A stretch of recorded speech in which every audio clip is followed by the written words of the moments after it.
నమస్కారం. భక్తి టీవీ ప్రేక్షకులందరికీ శరన్నవరాత్ర శుభాకాంక్షలతో ధర్మ సందేహాలు కార్యక్రమానికి స్వాగతం. 9 రోజుల పాటు నవవిధ అలంకారాలతో దివ్యమైన విశేషమైన పూజల్ని అందుకుంది అమ్మవారు. అపరాజిత స్వరూపిణి అయిన అమ్మవారు శ్రీరాజరాజేశ్వరి దేవిగా భక్తులకు విజయాలను అనుగ్రహించనుంది. అలా భక్తులకు విజయాలను అనుగ్రహించే దివ్యమైన పర్వదినమే విజయదశమి.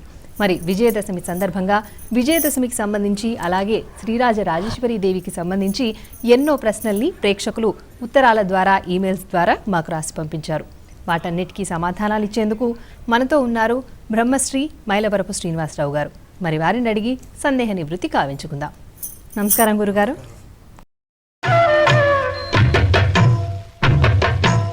గురుగారు, మొదటి ఉత్తరం చూద్దామండి.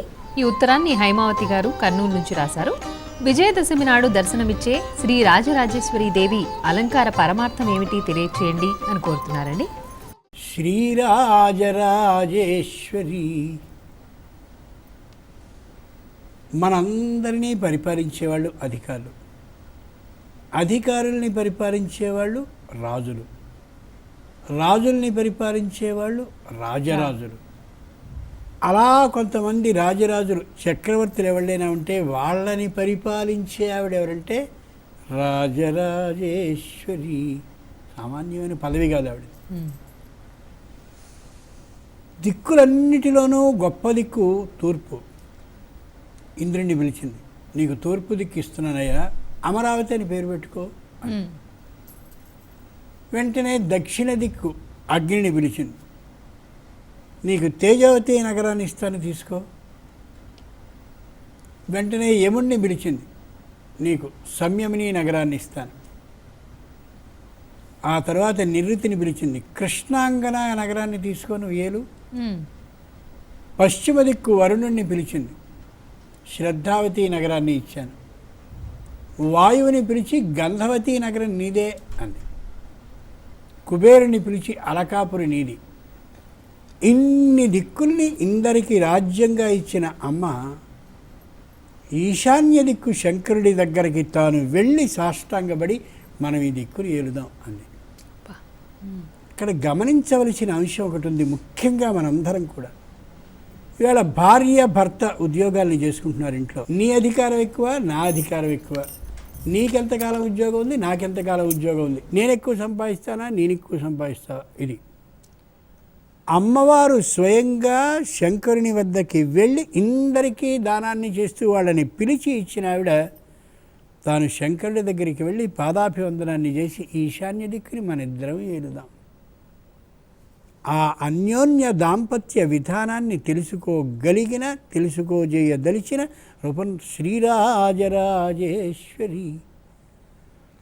ఇంకో విశేషం, మంత్రాలకి రాజం గాయత్రీ మంత్రం. ఆ మంత్రాల రాజమైనటువంటి మంత్రరాజానికి రాజరాజ మంత్రం షోడశాక్షరి. ఆ 16 అక్షరాల మంత్రంతో చెయ్యరా, నేను నీకు వశమైపోతాను అని అమ్మవారు తెలియజేస్తుంది. శ్రీరాజరాజేశ్వరి. మంచి సువాసనని ఇచ్చేటటువంటి పొడులలో గంధం ఉత్తమం. సువాసన ఇచ్చేటటువంటి పొడులన్నీ కూడా రాజులైతే రాజరాజు గంధం. ఆ గంధంతో పూజించరా, నేను వశమైపోతాను. శ్రీరాజరాజేశ్వరి. అమ్మవారు ఏదైనా సరే ఇలాగే ఆలోచిస్తుంది. శ్రీరాజరాజ ఈశ్వరి. కుటుంబం అంతా కూడా ఆధారపడేది ఇంట్లో స్త్రీ మీద. ఆ స్త్రీలందరికీ ఉత్తమ స్త్రీ అమ్మ, శ్రీమాత ఆవిడ. శ్రీరాజరాజేశ్వరి.